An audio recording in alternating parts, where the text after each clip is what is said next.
Okay, so in contrast to last week's quote, which was quite long, this one's really short. So we're going from one extreme to the other. So, and it's an old favorite. It's one that many people who are exposed to Sid's work will have probably heard.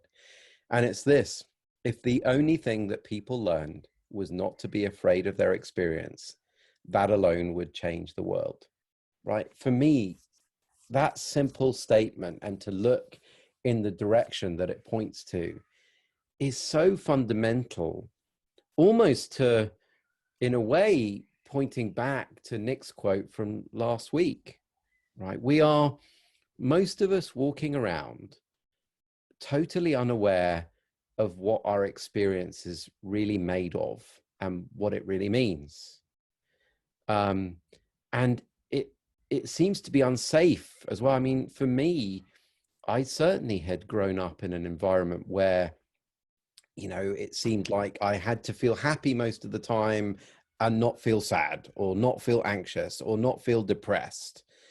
So, there were almost these judgments around my experience that some were good and some were bad, and that I had to do things in order to make life be a certain way so I could have more of the good experiences and less of the bad ones. Mm. And that was exhausting because I was constantly trying to do something to feel a certain way, and I was really rubbish at it. No matter how much I tried the fixing of the circumstances, that didn't work. Then I heard, oh, well, my experiences are made of thinking. So there's lots of things I can do to control my thinking. Let's do some CBT. Let's do some NLP. Let's try this. Let's try that. Trying to control my thinking. And it was exhausting. And ultimately, I noticed it did not work. I could not control my experience. No matter how much I tried, no matter how much I studied and learned, that experience was not controllable. Mm. Now, that might sound like a really bad thing, but actually, to look at the nature of that experience and to see what it really is, to see that, to think back to last week's call and see, oh, that experience is just an illusion that gets made up by that deeper self. And in order for it to experience life in infinite number of ways through infinite apparent separate forms that aren't really separate, right? But it's just an experience that gets made up through the mind. And it doesn't mean anything. It doesn't mean I suck at life. It doesn't mean I'm doing brilliantly at life. It's just an experience the same way, I would sit in front of a TV and watch a movie and have a multitude of experiences watching that movie, right? The experiences don't mean anything. I don't have to run behind the sofa when they get scary. I don't have to meditate them away if I'm feeling afraid for the character in the movie. They are just experiences that are made of thought. And the more I see the nature of that thinking and what it's really doing, it's just creating these experiences as I go through my life. And they aren't even true. They're not judgments. They're not data. They're nothing, just an experience. And they ebb and flow and they change. And there's nothing I have to do about them. Well, gosh, if people realize that, if you just stop and think for a moment, how much of what human beings do is about trying to control that experience? We go to war because of our experience. We kill each other. We steal from one another. I mean, I don't do those things, but people do, when it gets to the extreme. I mean, I remember when I went one day to go and observe a principal's training in a prison. And there was this guy that was in jail for like violent crime. And originally, when I went in, I had no idea what I was going to be able to contribute. We had such different backgrounds. And I thought, well, I'm just going to go and listen. And there was this guy that was talking, and he'd been violent, and he'd also been violent in the jail as well. He kept getting trouble for beating people up and all sorts of stuff. And then when he talked, he said, well, I grew up in this environment where I saw my dad react to his anger by taking it out violently on other people. So I'd learned that anger was a bad thing and that I had to manage it by being violent. Now, the more he'd learned about the principles and the nature of his experience, he just came to see, oh, an experience, it's just an angry experience, and angry experiences take care of themselves. They're not something I need to fix.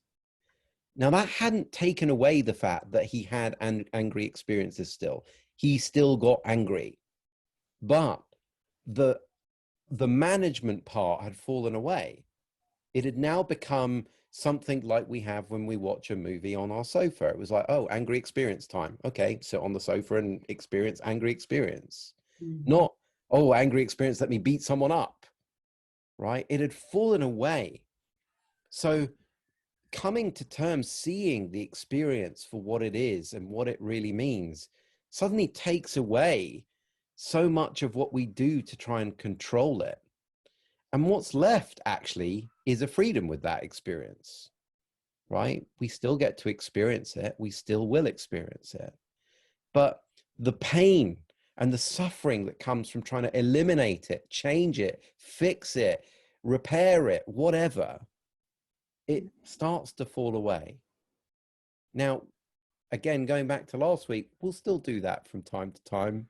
That's on the allowed list, right? But again, the more you start to understand the truth of this and see what's really behind it, so much of our suffering starts to fall away and just become a nothingness, because we don't need to fix that experience. It's normal, it's human.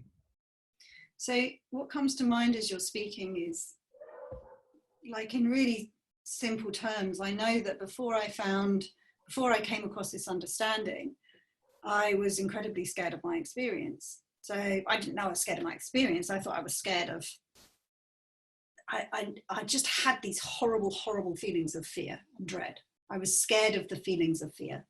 I would probably have told you they came from, you know, the idea like having to go out of my house, although I wasn't going out of my house.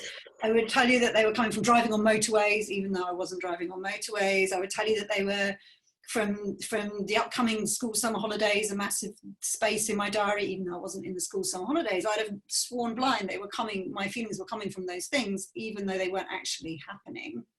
I would tell you definitely they came from migraines. Like, this fear is caused by migraines, even though I wasn't having a migraine. And when I see it now with perspective, I see the only thing I could ever have been scared of was all the ideas about it, the thinking about it. I was only ever scared of my own thoughts, right? Because the things that I was scared of weren't actually happening in that moment. So it couldn't have been those things that were scaring me. It was the idea of them, our thinking. So the way I was creating them through thought was absolutely terrifying to me. And I was in the TV screen, right? I was in the middle of the EastEnders bar brawl, right? Like, there was no like watching it. There was me and I don't even know if these guys are in it anymore. Peggy Mitchell and Phil Mitchell and whatever. Oh God, what's she called? Sharon, right? Like throwing glasses and having a fight, and you know, like I'm right in the middle of the bar brawl, and it's terrifying when Peggy Mitchell's throwing bottles at you, right? Like it's that whole, like, you're right in the firing line of it. That's right. So of course you've got no choice. Peggy Mitchell's throwing wine bottles at you. You've no choice but duck behind the bar, try and make yourself as small as possible, hide away, make sure they don't notice you, try and manage the whole experience that's going on, because it's fucking terrifying. Yeah. Living in the feeling of that 24/7. It is scary. And that's the before picture, right? Imagining me behind the bar in the Queen Vic, cowering. This won't make any sense, maybe, if you're from the States. I was thinking you were Or under the age of 40. yeah. Hopefully you get what I mean. Just and imagine then, trashy soap opera if you don't know this. And then now, where it's like I've stepped out of the TV screen and I'm on the sofa watching, there's a different relationship to thought. I'm going to use the word detachment, and I'm going to qualify that in a moment. There's like a detachment from experience where I am more the witness of experience, rather than, it's like I'm watching the bar brawl in the pub rather than being in the middle of it. And when you're watching the bar brawl on the telly, the fear factor is reduced massively. Yeah. Right. So but it's like, so the thing that comes to mind is like,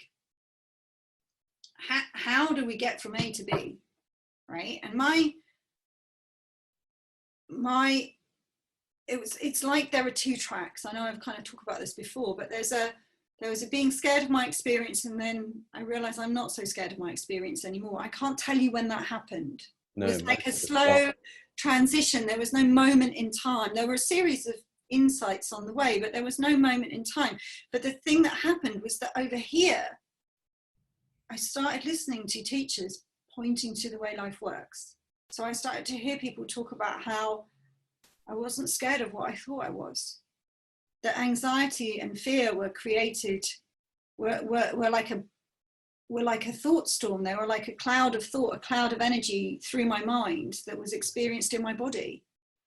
That it was like really, that it wasn't personal. It was neutral in a way. That it wasn't a personal experience. It was just a visitation. It just, EastEnders happened to be on for 20 minutes, right? And then it went to, I don't know, Star Trek. And then it went to Country File, right? So it was like scary, and then it was exciting, and then it was awesome, and then it was beautiful, and it was peaceful. And we're just sitting there like the TV, having the whole experience pass through us. Yeah. And that there was an understanding about the nature of thought. And then there was an understanding about what we talked about last week. That I love that you're about to bring this in. Well, that we're, like, I'm not the one choosing the TV shows. Yeah. Right? Like, I think I am. I'm there with the remote control, right? I've got all my books on how to change the channel. I've got, like, oh my God, the courses and the books that I bought on how to change the channel on the telly, right? Mm-hmm. But what I started to see is the teachers were pointing me to, like, that remote control's got no batteries in it, right? I'm like, no. Buttons. Yeah, no. I've been pressing this thing, and sometimes when I press it like this, the TV changes. So I know I'm doing it. And my teachers were like, you really aren't. I'm like, no, I really am. Look, here's my remote control. I'll give you all the evidence. I can point to all the times where I've pressed the button and changes happened. And my teachers were pointing to me, yeah, can you remember all the times you pressed the button and it didn't? And it didn't. And we've forgotten about those. Oh yeah, we wiped those out because they didn't fit with our model of reality and how reality works. Of course That's not. Right. We discard anything that doesn't, we're so arrogant in a way. We discard anything that doesn't fit with our model of the way the world works, because it's just the way it is.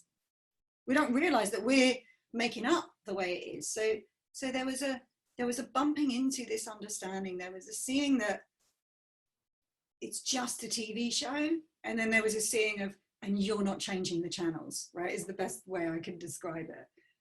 And the more I saw the truth of that, the more I realized it for myself, the more I took a look in my own experience to see if that was true, the more I kind of stepped out of the TV screen and had a more neutral experience, a more open mind, a more playful, a more openness to whatever comes up next on the TV channel, and a knowing that you've no idea what's on next. Yeah, I love that you've joined the two together, because in a way they really are so fundamentally linked. So, I often find that people begin to get some insight into the nature of thought and the safety of their experience, but they lack the understanding that they don't even have to navigate the experience to live their lives. And it's because not only have we forgotten the nature of this experience and what it's really made of, but we've also forgotten what we talked about last week, which is, I've never run this game, right? I've never run it up here. It just looked like I did. And so what can happen is people can sometimes recognize, I sort of see the safety of my experience, but I've got to live in it, and I've got to do something with it in order to make decisions and look after my kids and do my job and all of that sort of stuff. And it's like, no, you don't even have to do that. Like, because the same thing that's creating the experience is the same thing living us day to day, moving our bones, healing our bodies, you know, helping us make decisions, taking us to the bathroom when we need to go, making waffles like I did this morning that I didn't know I was going to make. You know, there's something that's moving through us, and it's before all of that noisy thinking. Now, for me, I had truly forgotten that. You know, I didn't realize that that was there. So even though I saw, yeah, it's safe to have my experience, but I still have to mind my thinking, don't I? I still have to do something with it. And it's like, nope. I Yeah, will. that was it. It was like my whole life was spent trying to get better at the remote control. So like I'd have tapping, right? So my tapping, right? I'm either doing it on me, I'm doing it on the buttons, whatever. But I can't leave the house without my remote control, because what if I need to do my tapping? Or what if I need to use my NLP mind control techniques? Or what if I need, where's my paper bag? Where's my bottle of water? Where's my 3 things that I need before I can leave the house? Where's my phone? Where's the speed dial? Where's everything that's keeping me safe? Yeah. And it was like, and then I'd buy books and I'd hire teachers to try and teach me about how to use the remote control better, because it looked like they had a better remote control, or they had better control of their remote control.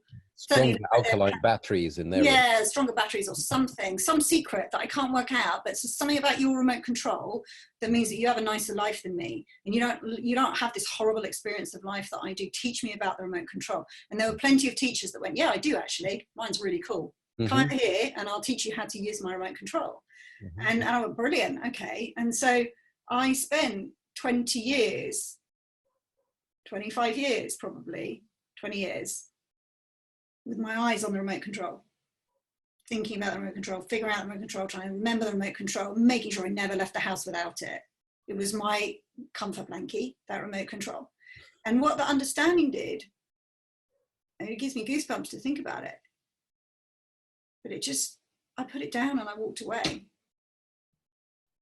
Like, no management of it required. Like, no more books, not a single other book needs to be read about it, not a single other program. I don't need it in my bag when I leave the house. I'm 10 tons lighter. And I always kind of say, when I discovered the principles, it knocked 90% off my to-do list. And that 90% was all about the remote control. And that's where I see clients, actually, where clients, when they first bump into this understanding and they get confused, they're coming to me and going, yeah, but what do I do with the remote control? Yeah, but I understand, yeah, like thought and mind and consciousness and all that, but my control's wonky. Like, how do it's not right. There's something wrong with it. There's something wrong with it. Yeah. Like, what do I do when the remote control isn't working? What do I do when the remote control isn't working? It's like, there is no control. There's no remote control. It's not doing anything anyway. It's like, yeah, I know. I totally get what you're saying. I understand it's nothing to do with the remote control, but could you help me fix mine? So true. Like, my analogy. Me too. And I've done that as well. So yeah, I mean, I lived as if I didn't think about it as remote control. I thought about this kind of elaborate sort of control panel with levers, like on an aeroplane. Yeah, of course. It would be for me. Yeah. So I thought, oh well, I'm sitting in front of this thing with levers and I control all these levers, and it's my job to, that's the experience one, and that's the business one, and that's the relationship one. And you know, I thought I was always fine-tuning all of these things in an effort to fix my experience, right? Thinking about after you've done your wheel of life to see exactly where your levers are all. That's right.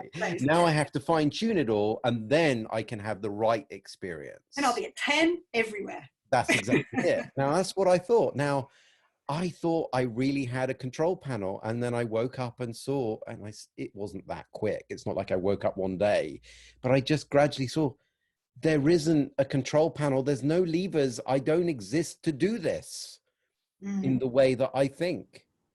And it was literally like, oh, okay. Now what was left was quiet. What was left was just what I'd been looking for in trying to fix all of that stuff. You know, it's just so funny. We've got it back to front. It is, because you're like, I'm so worried because I can't get the control panel right. It's like, no, it's trying to get the control panel right that's causing the worry. That's it. Before the trying to figure out the control panel is what you're looking for. Yeah. Before the trying to fix your anxiety is what you're looking for. You can be fine in anxiety. You can be fine in sadness and depression or anything when you start to see that it's the attempt to do something with it because you misunderstand its nature, and it's so innocent, right? It's not your fault. You didn't do anything wrong, right? We're all doing this on some level. It's part of the game. But to see it's part of the game and have some sense of insight into what's really going on totally changes your relationship with it. Yeah, Yeah. just even as you're saying that, right? Like, so my guess is, right, if you were looking at it, probably because I've seen some of your WhatsApps and you've spoken to me this morning, right? In the last 24 hours, we've been at that control panel, right? Both of us at some Oh, yeah. yeah, like forgetting everything that we've just talked about here. Mm-hmm. But now here's how I'm no longer scared of my experience, right? So in the old days, I'd come to you and go, oh, but John, but I was caught up in my thinking and I was up all night and what's wrong with me? And there's a problem here. I would feel really uncomfortable about the fact that I've basically fucked up in the last 24 hours, right? With my thinking, like I've done something really bad with the controls and, oh my God, like that's really awful. And how am I going to, and I'm no longer scared of that experience because I know it's gone. Yeah. I know it's gone, and I know that we get a fresh start in every moment. And so I'm no longer scared of the experience I had yesterday.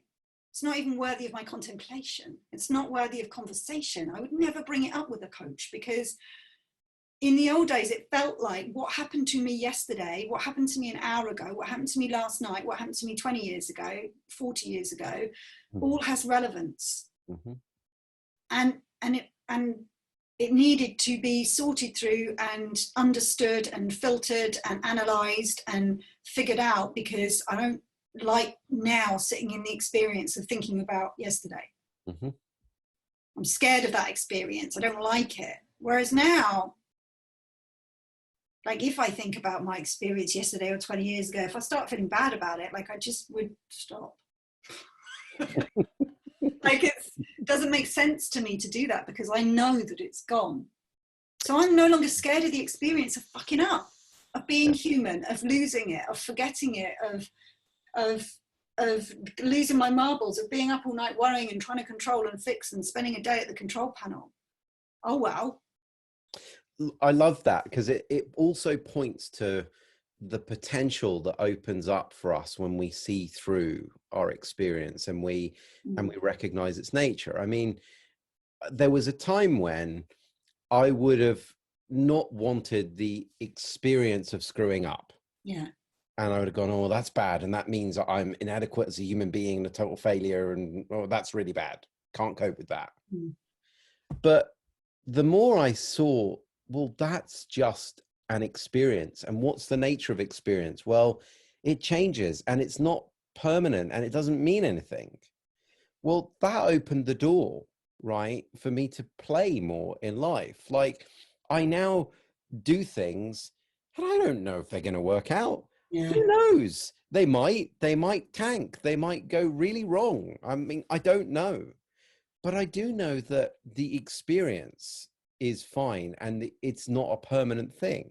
I mean, I've loved that over lockdown, seeing how, you know, the more, I mean, I like everybody, as lockdown appeared, again, I got up in my head and annoyed and this is not the way it should be and blah, blah, blah. And about 6 weeks in, I settled into the fact that I was locked in my house. I didn't care. You know, I found ways of adapting. I found my well-being again. And it was not because I made my life and I was secretly, you know, breaking the lockdown rules and, you know, living what I was doing before. It was that my mind settled down into that experience and I was fine again. Well, that's true if I screw something up. I'll in the moment be upset about it, feel embarrassed maybe and annoyed or frustrated, whatever. And then I'll get over it. Yeah, like you could show up on a video, unexpectedly start crying and just keep the recording going. That's it. I wouldn't have been able to do that before, right? Because it would have been, oh God, no, this is awful. Quick, pause it. We'll have to re-record this bit, and well, I have to I have to get back to like a 10 before I show up on the video again. It's like, no, you can turn up having not slept. You can turn up like and get moved by something and cry in public. It's like that never would have been part of my world. I'm not scared of that anymore.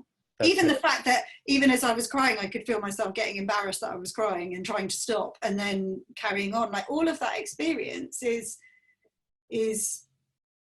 I'm not scared of that anymore. I mean, when I do the health stuff that I do, the health programs and stuff, the way I often start those is, do an introduction. It's like, hi, I'm just like you. I feel neurotic. I get symptoms. I get annoyed about them sometimes. I have experiences that I don't like sometimes. But the only difference between me and those that come on the program is I've seen something, which means I now don't care about that. And it's not that, oh, I don't care. It's like I understand it so differently that it's not even a thing to think about anymore. And so what I love about what you just shared is like, here you are, yeah, I'm bawling my eyes out and I'm this and I'm that. It's like, I'm the same when I go on calls with people. It's like, you're going to get the raw, naked, not physically, but the raw, naked John, and you'll see me neurotic at times, and you'll see me up and down, and you'll see everything. I want somebody to see that and see how not bothered I am, and to be able to share with them, what is it I understand about that means that I'm not bothered about that? Yeah, and that's going back to the so how do I get from A to B? And Yeah. so if you're listening to this and you're like, well, great to be not bothered about being scared. You tell me I should be comfortable, feeling uncomfortable and blah, blah, blah. But I'm not. I'm totally not. I'm like, oh, totally, that's fine. Like neither were me and John. As we started in this conversation, neither of us were comfortable with the experiences we were having. And still from time to time, right? Oh yeah, So, yeah, and still as well. But it's a world of difference between before this understanding and afterwards. So your aim is not to get comfortable feeling uncomfortable. Your aim is not to not be scared of your experience, right? My job is now to not be scared of my experience. Your job is to show up and listen, and with as little on mind as you can, and be prepared to hear something you haven't heard before. That's it. And then check back in.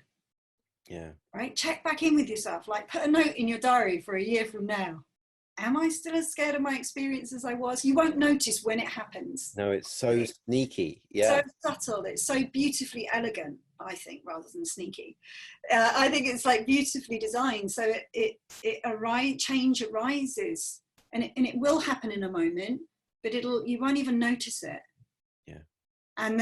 And then you'll start seeing one day, gosh, I used to be really scared of the experience of feeling embarrassed or angry or anxious, and I just don't mind so much anymore. It's not front page news. I love the way that you flagged how this works, because if you think about how the mind works, the mind is a problem radar, right? It's looking for brokenness all the time. It doesn't look for normalization and what's working properly. And so what we're doing is we're pointing people to what's working and what's healthy and, what's normal about human beings. And so what tends to happen is you live a year later on, having been around this conversation, understanding, and then one day you happen to look back and go, wow, that's different. And I didn't even realize it's different. Why? Because this is not looking for what's normal and healthy and functioning well. This is busy working out what's broken all the time. Yeah. So it's only when you actually go and really take a look and go, oh my God, I didn't realize I was like that a year ago. I hadn't even thought about that for the last 6 months. That's why, right? It's so subtle, beautifully elegant is better way of putting it. But it's like you take a fresh look and you're a step out of the TV screen and you don't know quite when that happened, but you're definitely not in the bar brawl anymore. In the bar brawl. I think that's a perfect note to end it on. Brilliant. Do you want to just read the quote one more time, John? Yeah, it's really straightforward. If the only thing that people learned was not to be afraid of their experience, that alone would change the world. Beautiful. Thank you. Thank you.